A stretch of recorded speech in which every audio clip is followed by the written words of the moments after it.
नमस्कार, मैं हूं पीयूष पांडे और आप देख रहे हैं चुनाव आज तक। हाजिर हूं इलेक्शन विलेक्शन विद राजदीप के नए अंक के साथ। सर, स्वागत है आपका। पहले बात सर किस पे की जाए, झारखंड पर या बजट पर? देखिए, मुझे लगता है बजट पर बहुत बातें होती है। ये बजट तो इंटरिम बजट था, कोई खास ऐसी अनाउंसमेंट नहीं हुई। मैं तो समझता हूँ इस बजट की खासियत पीयूष ये है कि जिस तरह से निर्मला सीतारमण ने बजट पेश किया, ऐसा लगता है कि सरकार को पूरा कॉन्फिडेंस है कि सरकार एक बार फिर 2024 में हैट्रिक करके जुलाई 2024 में असली बजट जनता के सामने पेश करेगी। बजट वो ऐसा होगा जिसमें सख्त बजट होगा, जिसमें कोई रियायत नहीं होगी, क्योंकि तब सरकार में फिर मोदी जी आ चुके होंगे। देखिए, मैं नहीं जानता कि 2024 जुलाई के बजट में क्या होगा, लेकिन वो पूरा बजट होगा। इस बार ना टैक्स पर कुछ किया गया, ना कोई बड़ी स्कीम्स की अनाउंसमेंट की गई। ये ज्यादातर देखिए ये रिपोर्ट कार्ड था। एक शब्द बार बार निर्मला सीतारमण और सरकार के मंत्री लोगों के सामने रख रहे हैं, ज्ञान, यानी गरीब, यूथ, अन्नदाता और नारी। तो ये जो चार वर्ग है, इस पर उनका फोकस है। और ये इस तरह से आप देखिए कि चुनाव के मद्देनजर सरकार ने तय किया, देखिए हम जीत रहे हैं, क्यों ऐसी कुछ चीज करें जिससे कहीं सिस्टम कोई कंट्रोवर्सी हो या सिस्टम डिसरप्ट हो। वाकई मैं समझता हूं सरकार की सराहना करनी चाहिए इस वजह से कि इस बार इंटरिम बजट वाकई इंटरिम बजट था। 2019 में इसी तरह से पीयूष गोयल ने प्रधानमंत्री किसान सम्मान योजना का अनाउंसमेंट किया था चुनाव के पहले, क्योंकि तब कहीं ना कहीं सरकार में असमंजस में थी कि क्या पूरी तरह से वोटर हमारे साथ है। तब आपको जानकारी होगी 2018 दिसंबर में कांग्रेस जीती थी हिंदी भाषिक राज्यों में, छत्तीसगढ़, राजस्थान, मध्य प्रदेश। अब क्या है, बीजेपी जीती है और ऑपोजिशन बैकफुट पर है। तो बजट पर ज्यादा चर्चा करने के बजाय मुझे लगता है राजनीति पर करनी चाहिए, क्योंकि वहां असली खेल हो रहा है। ठीक सर, तो राजनीति पे मतलब झारखंड पे बात करते हैं। झारखंड में बीजेपी ने या मोदी जी ने एक बार कहा था कांग्रेस मुक्त भारत, जिसको लेकर अलग अलग लोग उसके मायने निकालते हैं। तो क्या 2024 से पहले एक हद तक विपक्ष मुक्त भारत आपको दिख रहा है? बिल्कुल पीयूष, ये बड़ी बात आपने कही, क्योंकि जब अमित शाह जी भाजपा के अध्यक्ष बने थे 2014 में, तो उन्होंने पहली बार बात की थी कांग्रेस मुक्त भारत की। और तब काफी बवाल खड़ा हुआ था कि क्या आप किसी पार्टी को एक तरह से खत्म करना चाहते हैं। अब बात हो रही है ऑपोजिशन मुक्त भारत। क्यों? बिहार में ऑपोजिशन की सरकार गिरती है और उसके 2 दिन बाद हेमंत सोरेन अरेस्ट होते हैं, और अब सवाल उठ रहा है कि ये झारखंड की सरकार रहेगी न रहेगी। पिछले 2-3 सालों से झारखंड की सरकार पर कहीं ना कहीं इस तरह के बादल मंडरा रहे थे कि क्या हेमंत सोरेन अरेस्ट हो सकते हैं, उसके बाद क्या होगा। यह भी चल रहा था कि वहां एक ऑपरेशन लोटस की कोशिश की गई थी 2021 में। यह कहा जा रहा है कि कोशिश की गई थी कि जेएमएम या कांग्रेस को तोड़ा जाए, लेकिन वो कोशिश नाकाम रही। तब अब 3 साल बाद जबकि चुनाव झारखंड में 9 महीने में होने हैं, ये एक बार फिर ये बात हो रही है, क्या ये सरकार रहेगी नहीं रहेगी। नए मुख्यमंत्री को गवर्नर इनवाइट करेंगे नहीं करेंगे, क्यों नहीं कर रहे हैं। आप नीतीश कुमार को 2 घंटे में इनवाइट कर लेते हैं और यहाँ 24 घंटे हो गए, लेकिन अभी तक जो चंपा सोरेन है उनको आपने इनवाइट नहीं किया। तो सवाल तो उठेंगे। इसके बाद अरविंद केजरीवाल को समन कर रही है ईडी, तो वहां सवाल उठ रहे हैं। महाराष्ट्र में उद्धव ठाकरे और आदित्य ठाकरे के खास व्यक्ति को अरेस्ट किया गया है ईडी ने। तो कहीं ना कहीं लगता है विपक्ष को घेरने, मैं मुक्त नहीं कहूंगा, लेकिन विपक्ष को पूरी तरह से घेरने की नहीं, घेरा गया है इस समय। सर, मेरा अगला सवाल आपसे लेकिन यह है कि हेमंत सोरेन को जिस तरह से गिरफ्तार किया गया, उसकी आशंका बहुत दिनों से जताई जा रही थी, लेकिन क्या आपको नहीं लगता कि हेमंत सोरेन ने भी यह मौका सरकार को दिया? जिस तरह से लगातार समन को स्वीकार नहीं किया, समन पर गए नहीं, तो वो मौका सरकार को मिल रहा है, और शायद यही चीज अरविंद केजरीवाल के मामले में होती दिखाई दे रही है।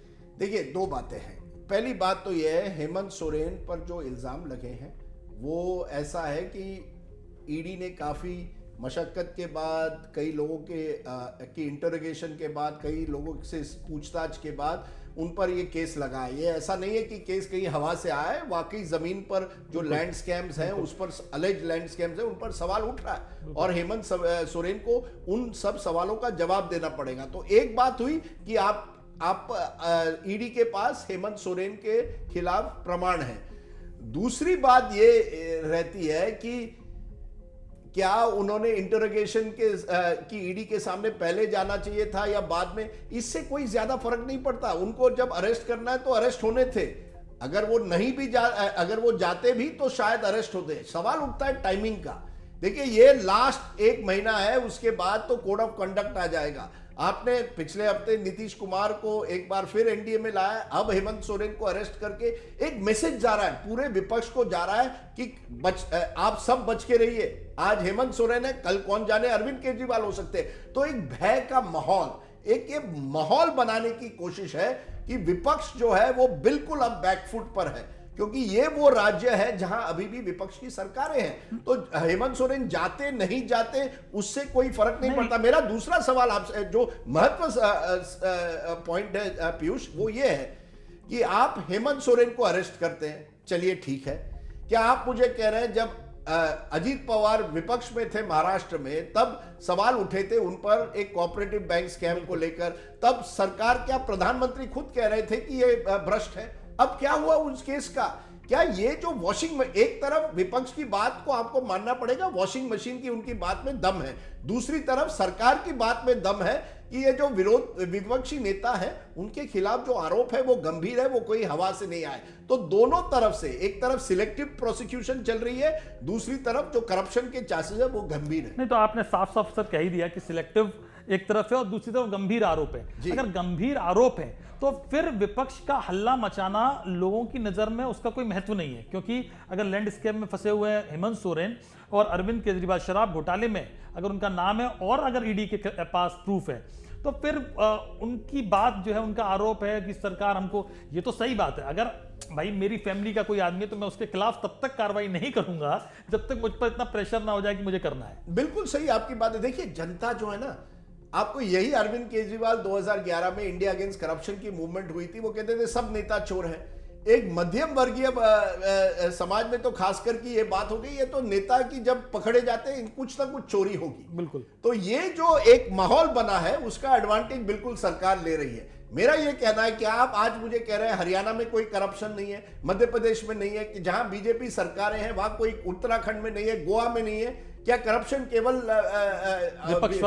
विपक्ष राज्यों में है? नवीन पटनायक, जगनमोहन रेड्डी क्योंकि सरकार का समर्थन करते हैं पार्लियामेंट में, वहां हमें ईडी नजर नहीं आती। तो ये सब सवाल पूछना मैं समझता हूं वाजिब है, और एक ऐसे समय पर ये और वाजिब बनता है कि इस हफ्ते और एक बड़ी खबर हुई, चंडीगढ़ में मेयर का जो चुनाव हुआ, वहां जिस तरह से आरोप लग रहा है कि धांधली हुई और विपक्ष के कैंडिडेट, आप और कांग्रेस के कैंडिडेट को मेयर बनने नहीं दिया, उससे परसेप्शन बढ़ता है कि सरकार कहीं ना कहीं विपक्ष को बिल्कुल कटघरे में रख रही है। मैं इसमें आपसे सवाल पूछूंगा क्योंकि मैं समझना भी चाहूंगा कि मेयर चुनाव, चंडीगढ़ का मेयर चुनाव, आपको लगता है कि सरकार इस हद तक धांधली करके उस चुनाव को प्रभावित करेगी और अपना मेयर बनाएगी? उससे सरकार को हासिल क्या? क्योंकि एक लिहाज से सरकार पर भी आरोप तो लग ही रहा है कि भाई, और चंडीगढ़ मेयर चुनाव में कम से कम लोगों को ये लग रहा है कि देखो ये हुआ है, तो क्या सरकार कुछ मतलब किसी भी कीमत पर जीतने को आमादा है, या उनका वोट वास्तव में गड़बड़ हुआ, या कांग्रेस ने कुछ गड़बड़ी की, जिस तरह के आरोप लग रहे हैं? तो सरकार को ऐसा जरूरत है मेयर चुनाव तक को प्रभावित करने की? देखिए पीयूष, यही तो बात है कि हम अमित शाह और नरेंद्र मोदी की राजनीति नहीं जान पाए हैं। वो उस तरह के नेता हैं कि अगर उनको छोटा सी मौका मिले विपक्ष को कटघरे में रखने के लिए वो रखेंगे। ये फिर वो मेयर का चुनाव हो, क्योंकि मेयर का चुनाव भी क्या हुआ था, राघव चड्ढा ने प्रेस कॉन्फ्रेंस की थी कुछ हफ्तों पहले, आम आदमी पार्टी के नेता, उन्होंने कहा था ये पहला बड़ा टेस्ट है, एक तरफ इंडिया अलायंस, दूसरी तरफ भाजपा। यानी एक तरह से आपने भी कोशिश की कि मेयर का जो इलेक्शन है वो भी एक तरह से चुनौतीपूर्ण होगा दोनों दलों के लिए, बीजेपी एक तरफ, आम आदमी पार्टी, कांग्रेस दूसरी तरफ। तो कहीं ना कहीं आप देखिए, प्रधानमंत्री एमसीडी चुनाव में कैंपेन करते हैं, प्रधानमंत्री अगले साल अगर बीएमसी के चुनाव मुंबई हुए वहां के, नरेंद्र मोदी कोई भी चुनाव नहीं छोड़ते। अब धांधली हुई है या नहीं हुई है ये तो इन्वेस्टिगेशन ही बताएगा। सवाल है कि आपके पास 36 में से 20 काउंसिलर आपके साथ थे, फिर भी आप कहते हैं 8 लोगों को आपने इनवैलिड उनके वोट्स किए, और वो कौन करता है? प्रिसाइडिंग ऑफिसर जो बीजेपी से जुड़ा हुआ है, अनिल मसीह बीजेपी का मेंबर है। लेकिन मामला सब पहुंच गया कोर्ट में, सुप्रीम कोर्ट तक में पहुंच गया है, तो अगर धांधली हुई होगी तो सुप्रीम कोर्ट से फैसला आना चाहिए। और मुझे लगता है कि ये बड़ा सवाल है कि क्या मेयर का चुनाव भी जीतना इतना जरूरी है परसेप्शन के लिए? पीयूष, उल्टा परसेप्शन जा रहा है सर इसमें। देखिए, दो परसेप्शन है। एक परसेप्शन जो आपका उल्टा जो आप कह रहे हैं कि सरकार कुछ भी कर सकती है चुनाव जीतने के लिए, दूसरी तरफ एक परसेप्शन ये भी जाता है कि ये जो विपक्ष है ना, ये मेयर चुनाव भी नहीं जीत पा रहे हैं जब भी उनके पास नंबर थे।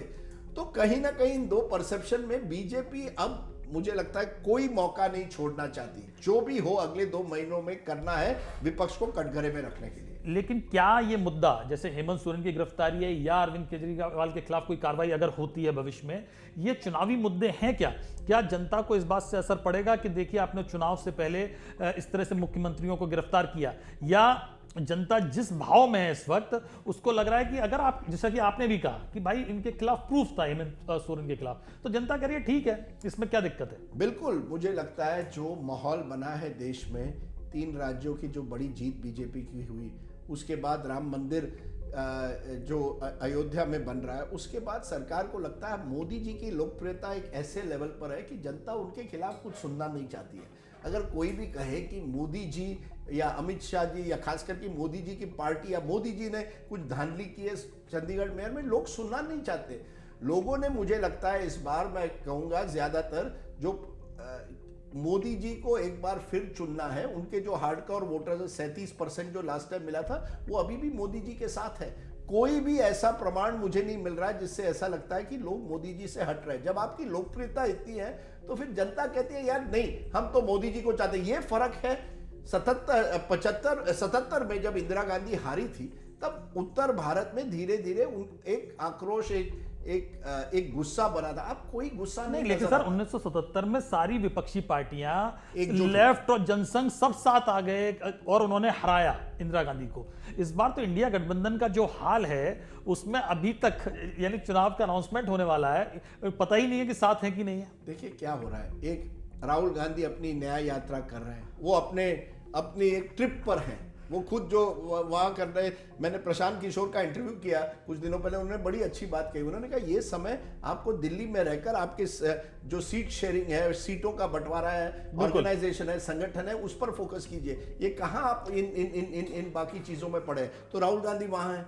कांग्रेस में इस तरह असमंजस है कि किस तरह की सीट शेयरिंग करनी है, यूपी में क्या करना है, महाराष्ट्र में क्या करना है। महाराष्ट्र में ज़्यादा प्रॉब्लम नहीं होगा, लेकिन यूपी जैसे राज्यों में किस तरह से, दिल्ली में क्या करना है, पंजाब में क्या करना है। बंगाल में ममता ने कह दिया हम नहीं चाहते आपके साथ गठबंधन, वहाँ राहुल गांधी जा रहे हैं बंगाल में जहाँ ममता की सरकार है। तो एक माहौल बन गया है पीयूष, जिसमें विपक्ष का दाहिना हाथ और बाएं हाथ में कोई कोऑर्डिनेशन नजर नहीं आता, और दूसरी तरफ बीजेपी पूरी तरह से कोऑर्डिनेटेड तरह से आगे बढ़ रही है। तो ये इस वजह से मुझे लगता है अब, और 77 में कम से कम एक क्लियर हर जो विपक्षी पार्टी आया था, ऐसा नहीं है कि उनमें उनकी विचारधारा में कोई समानता थी, लेकिन उन्होंने तय किया था कि हम किसी भी हालत में इंदिरा गांधी को टक्कर देंगे, हटाने की कोशिश करेंगे। अब क्या हुआ है कि ये कहते हैं कि इनको मोदी जी को हटाना या बीजेपी, पर इनके पास ना कोई पॉजिटिव एजेंडा इस समय नजर आता है जिससे ऐसा लगे कि आप उनको वोट क्यों करें। हाँ। एक बात होती है मोदी जी को आपको हटाना, पर आप किस विषय पर वो वोट लेना चाहते हैं, और कोऑर्डिनेशन कहाँ है। मैंने तृणमूल कांग्रेस के एमपी को कहा आप मेरे शो पर आइए, तो नहीं मैं इस समय ज्यादा कुछ नहीं बोलूंगा क्योंकि मुझे देखना है कि क्या बंगाल में क्या हो रहा है। अरे अब तो चुनाव आ रहे हैं, अभी तक ये असमंजस की स्थिति आप सब में है। अरविंद केजरीवाल के साथ आपको जाना है दिल्ली में, लेकिन पंजाब में नहीं जाना है, और तो ग्राउंड लेवल पर कोई कोऑर्डिनेशन नहीं। विपक्ष के जो दल है, ना उनके पास नीति है और ना नीयत दिख रही है कि बीजेपी से टक्कर लेनी है। हराना तो बहुत दूर की बात है क्योंकि बीजेपी बहुत कोऑर्डिनेटेड, उसका संगठन मजबूत है, सत्ता में है, तो ना नीयत दिख रही है जिस तरह की नीयत होनी चाहिए। आपको लग रहा है, आखिरी सवाल सर, कि अपनी डफली अपना राग सब बजा रहे हैं और इस पूरी कवायद का कोई हल नहीं दिखेगा, और ये जो टुकड़ों में जो कवायद हो रही है सिर्फ ऐसे ही दिखेगी कि बस हेडलाइंस के लिए कि इसकी बैठक हो गई, इसका नारा आ गया, इसका वीडियो आ गया, और जमीन पर कुछ नहीं होगा। देखिए, एक तरफ बीजेपी बिल्कुल अपनी हैट्रिक की तरफ नजर देख रही है। आप सवाल तो उठा सकते हैं, क्या सत्ता का दुरुपयोग हो रहा है, एजेंसीज का दुरुपयोग हो रहा है, ये सवाल उठाने चाहिए, ये वाजिब सवाल है। लेकिन जब विपक्ष ये सवाल उठाती है, वो एक स्वर में उठाए तो उसको ज्यादा ताकत मिलेगी। ये नहीं कि अरविंद केजरीवाल को जब समन किया गया तब वो अरविंद केजरीवाल का प्रॉब्लम है, जब अगर किसी ममता बनर्जी की किसी मंत्री के खिलाफ कार्रवाई होती है वो ममता सुलझा लेगी। हर विपक्ष का जो नेता है वो अपनी राजनीति इस समय कर रहा है। कांग्रेस चाहती है कि हम राहुल गांधी को और उनके नेतृत्व में पार्टी को मजबूत करें। ममता बनर्जी चाहती है कि कम से कम बंगाल में मैं अपना जो वर्चस्व है उसे कायम रखूं। भगवंत सिंह मान चाहते हैं कि वो पंजाब के नेता नंबर 1 बने। समाजवादी पार्टी तो यहां तक गई है, उन्होंने अपने आप 16 सीटों का ऐलान किया है ताकि अखिलेश दिखा दे कि मैं नंबर 1 नेता हूं वहां उत्तर प्रदेश का। ऐसे नहीं राजनीति होती। ऐसी राजनीति में आपको बहुत मुश्किल होगा बीजेपी जैसे इलेक्शन मशीन को टक्कर देना। कुल मिलाकर साफ है जो राजनीति सर कह रहे हैं कि इलेक्शन मशीन, बीजेपी जैसी इलेक्शन मशीन को मुकाबला देना, टक्कर देना भी बहुत मुश्किल है। अभी जो कवायद चल रही है वो बहुत टुकड़ों में चल रही है और इंडिया गठबंधन के जो घटक दल हैं उनको बहुत कुछ सीखने और समझने की जरूरत है। इलेक्शन विद राजदीप के आज के अंक में बस इतना ही। आप देखते रहिए चुनाव आज तक। नमस्कार।